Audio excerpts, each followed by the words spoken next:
ప్రవీణ్ పగడాల గారి మృతిపై pastor VKR గారు విజయ్ కుమార్ గారితో మాట్లాడే ప్రయత్నం చేస్తాను. ఆయన 2 రోజులు కూడా అక్కడే ఉన్నాడు. సోషల్ మీడియాలో మనందరం చూసాం.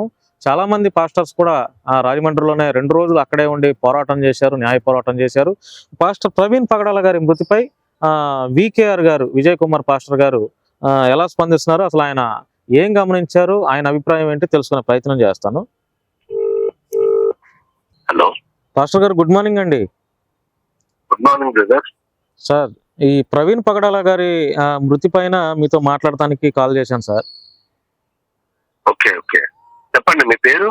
సార్, నా పేరు భాను అండి, శశి టీవీ. ఓకే చెప్పండి భాను గారు, చెప్పండి. సార్, ఇప్పుడు మీరు 2 రోజులు రాజమండ్రిలో ఉన్నారండి. అవునండి. సార్, మీరు గమనించినటువంటి విషయాలు ఏంటి? నిజంగానే ఇది మర్డర్ చేశారా, లేదంటే పోలీసు వారేమో ఇది యాక్సిడెంట్ అని చెప్పి వాళ్ళు డిక్లరేషన్ ఇస్తున్నారు. మీరు గమనించినటువంటి విషయాలు ఏంటి సార్? నిజానికి అందరి అనుమానాలు నిజం చేసే విధంగా పరిణామాలు ఉన్నాయి. ప్రవీణ్ పగడాల గారి యొక్క ఈ మరణం ఖచ్చితంగా ఇది ప్రీ ప్లానెడ్ మర్డరే. ఇందులో ఎటువంటి సందేహం మాకు లేదు. ఇది మర్డరే అనడానికి ఎన్నో ఆధారాలు మాకు అనుమానాలుగా ప్రత్యక్షంగా అక్కడ కనబడ్డాయి. ఎందుకంటే టోల్ గేట్ దగ్గర సీసీటీవీ ఫుటేజ్ లో చూపిస్తున్నట్టుగా తరువాత ఒక 10 నిమిషాలకి అంటే 11:30కి కొవ్వూరు టోల్ గేట్ దగ్గర సీసీటీవీ ఫుటేజ్ చూస్తే ఆయన అప్పటికే అంటే బైక్ హెడ్ లైట్ ఆగిపోయింది. ఆయన అక్కడ లారీ అడ్డుగా ఉండడం వల్ల ఆ సైడ్ వైట్ లైన్ అవుట్ లోనే ఆయన రావడం జరుగుతుంది. ఆ తర్వాత 42 నిమిషాలకి 11:42 నిమిషాలకి ఆయన మీద అటాక్ చేసినట్టుగా కూడా తెలుస్తుంది. అటాక్ జరిగి ఉండే ఉంటుంది.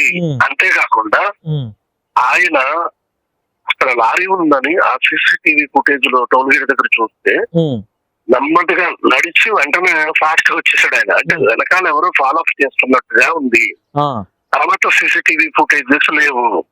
అక్కడ ఆయన వచ్చింది మాత్రమే పోలీసులు చూపిస్తున్నారు. తర్వాత 11:42 నిమిషాలకి ఒక పొగలాగా అంటే దుమ్ము లేచిపోయినట్టుగా వచ్చిన ఆ సీసీటీవీ ఫుటేజ్ అక్కడ వరకు చూపిస్తున్నారు. మరి తర్వాత ఫుటేజ్ ఏంటేది? తెల్లవారి మళ్ళా అంటే పోలీసులు వచ్చి అక్కడ ఆ బాడీని డెడ్ బాడీని తీసుకెళ్ళేంత వరకు ఉన్న సీసీటీవీ ఫుటేజ్ ఉండాలి. అది ఉందా లేదా ఉంటే పోలీసులు దాన్ని దాచేస్తున్నారా? అంతేకాకుండా ఇక పోస్ట్ మార్టం జరిగేటప్పుడు గవర్నమెంట్ డాక్టర్స్ తో పాటు డాక్టర్స్ టీమ్ అంతటిలో మన క్రైస్తవుల తరఫున కూడా మేము ఒక డాక్టర్ ని ప్రొవైడ్ చేసామంటే ఈయన కూడా ఉండాలని వీడియో రికార్డింగ్ కూడా జరగాలనేది మొత్తం పోలీసులు అంగీకరించారు. వీడియో రికార్డింగ్ చేస్తూ మధ్యలో ఈ మనం ఏర్పరిచిన డాక్టర్లు బయటకు పంపించేశారు. బయటకు పంపిస్తే ఆయన వచ్చి సార్ నన్ను బయటకు వెళ్ళిపోమంటున్నారండి ఆ డాక్టర్ అంటే మేము మళ్ళీ గొడవ చేసాం. ఏంటి మా అనుమానాలకు తావిస్తున్నది అని పోలీసుల మీద కేకలేస్తే మళ్ళీ డాక్టర్ లోపలికి పంపించారు. ఇప్పుడు ఇంత సస్పెక్టెడ్ గా ఉన్నప్పుడు కనీసం ఇదిగో ప్రాథమిక నిర్ధారణలో ఇది తేలుతుందని ఎందుకు సమాచారం ఇవ్వలేదు? అంటే దీనిని ఒక రాజకీయ కోణంలో చూస్తున్నారా, లేదా మత విద్వేషాలు రేగిపోతాయని దాస్తున్నారా, లేకపోతే క్రైస్తవులుగా మేము సహనం పాటించి ఉంటామని వీళ్ళు మనం ఎలాంటి నిర్ణయాలు తీసుకున్నా వీళ్ళ నోరెత్తలేరన్న ఉద్దేశంతో పోలీసు వారు ఏమన్నా వ్యవహరిస్తున్నారా? సార్, ఏ రాజకీయ నాయకుడు చనిపోయినా కూడా అన్ని వేల మంది జనాలు అయితే క్రైస్తవ సమాజం అయితే రారు సార్, ఏ ప్రజలు కూడా రారు. కానీ ఒక పాస్టర్ చనిపోతే క్రైస్తవ సమాజంలో నుంచి మీరందరూ కలిసికట్టుగా ఐకమత్యంతో ఎన్నో వేల మంది అక్కడికి వచ్చారండి. ఎలా చూడాలి సార్ దీన్ని? 2 రోజుల పాటు స్వచ్ఛందంగా ఈ 2 తెలుగు రాష్ట్రాలలో ఉన్న ప్రజలు కొల్లలుగా వేల మంది అంటే ఎంత ఫాస్ట్ గా జర్నీ చేసారో తెలియదు. ఉదయం నుంచి సాయంత్రం వరకు వస్తూనే ఉన్నారు.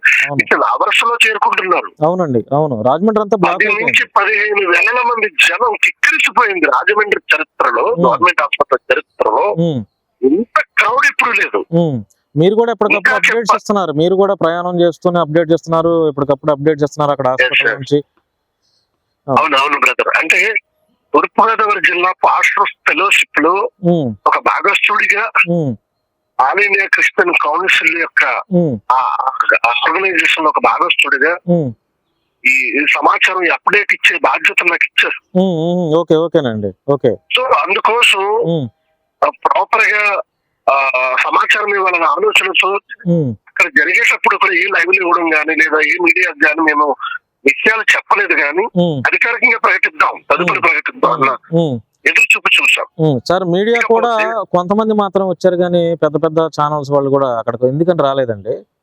అవును, దీన్ని కూడా అంటే నిజానికి మొదటిగా ఆ డెడ్ బాడీని చూసినప్పుడు ఈయన క్రైస్తవ సమాజంలో ఇంత ప్రముఖుడు అన్న సంగతి పోలీసులకి తెలియదు.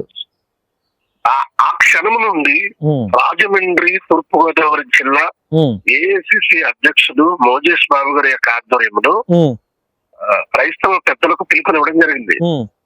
అప్పటి నుంచి సినోపాక్షంలో రెండవ రోజు సాయంత్రం డెడ్ బాడీ వెళ్ళిపోయిన 1.5 hours 2 hours వరకు మేమంతా పెద్దల సమక్షంలో అక్కడే ఉన్నాం. అయితే ఇక్కడ ఏ మీడియా కూడా అంటే వచ్చిన మీడియాలు కూడా అంటే ఒక పేరెనిక గల మీడియాలు పెద్దగా కవర్ చేయలేదు న్యూస్. వచ్చిన వారు కూడా ఏం చేశారంటే వాళ్ళకి అనుకూలంగా ఉన్న వాళ్ళు ఎవరో తెలిసిన మొహాలు ఉంటే వాళ్ళ దగ్గర లైవ్ పెట్టేయడం లేకపోతే వీడియో కవరేజ్ చేసేసుకోవడం తప్ప ప్రాపర్ గా దీన్ని ఎవరు హ్యాండిల్ చేస్తున్నారు? ఈ రాజమండ్రి పరిధిలో జరిగిన ఈ తూర్పుగోదావరి జిల్లా పరిధిలో జరిగినప్పుడు ఎవరు స్థానిక మీలాంటి పాస్టర్స్ తో మాట్లాడితే అసలు విషయాలు ఏంటనేది కూడా క్లారిటీ వస్తాయి, తెలుస్తుంది కదా. అలాగే ఎవరు సంప్రదించలేదు. ఇక వచ్చిన వాళ్ళు కూడా ఎవరు ఆవేదన వాళ్ళవి, ఎవరు రక్తం మరుగుతుంది, ఎవరికి వాళ్ళు మాట్లాడుతున్నారు, సంతోషమే. కానీ దీనిని ప్రాపర్ గా ఒక సిస్టమేటిక్ గా చేస్తే ఇంకా మంచి సమాచారం ప్రజలకు వద్దునేమో కదా. అవునండి, అవును. ఇకపోతే ఈ 2 రోజుల్లో చరిత్ర సృష్టించిన మరణం అని చెప్పొచ్చు ఈ ప్రవీణ్ పగడాల గారిది. ఎందుకనంటే టోటల్ గా ఏ మత్స్యోన్మాదులు దాడి జరిగినా, ఇలాంటి సేవకులపై ఎలాంటి అటాక్ జరిగిన, ఇలాంటి సంఘటనలు జరిగినప్పుడు మేమే నాలాంటి మన కొంతమంది సహోదరులు పెద్దలు, క్రైస్తవ పెద్దలు ఫ్రంట్ లైన్ లో ఉన్నవారు, నిత్యం సమాజానికి సోషల్ మీడియాలో కనబడేవారు, మేము మాత్రమే స్పందించే వాళ్ళం, కనబడేవాళ్ళం.